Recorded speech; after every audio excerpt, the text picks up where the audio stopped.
Proverbs 25. These are also proverbs of Solomon, which the men of Hezekiah king of Judah copied out.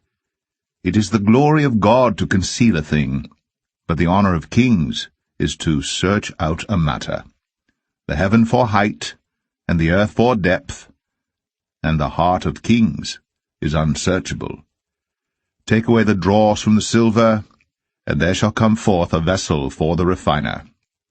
Take away the wicked from before the king, and his throne shall be established in righteousness.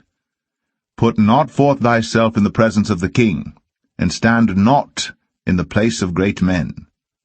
For better it is that it be said unto thee, Come up hither, than that thou shouldst be put lower in the presence of the prince whom thine eyes have seen. Go not forth hastily to strive, lest thou know not what to do in the end thereof, when thy neighbor hath put thee to shame.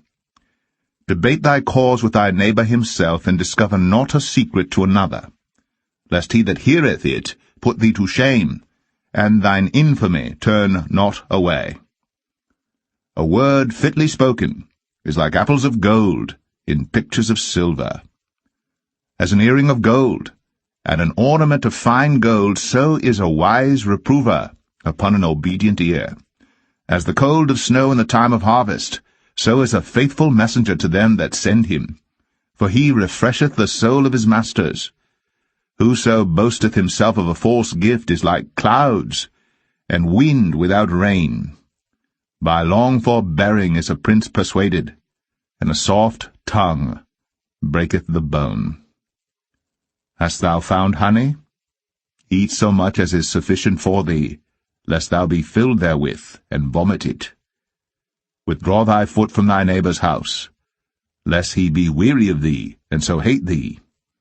A man that beareth false witness against his neighbor is a maul, and a sword, and a sharp arrow. Confidence in an unfaithful man in time of trouble is like a broken tooth, and a foot out of joint. As he that taketh away a garment in cold weather, and as vinegar upon nitre, so is he that singeth songs to an heavy heart.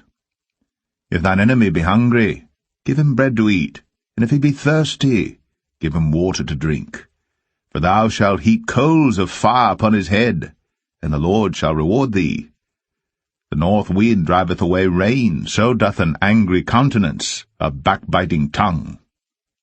It is better to dwell in the corner of the housetop than with a brawling woman and in a wide house. As cold waters to a thirsty soul, so is good news from a far country. A righteous man falling down before the wicked is as a troubled fountain and a corrupt spring. It is not good to eat much honey, so for men to search their own glory is not glory. He that hath no rule over his own spirit is like a city that is broken down and without walls.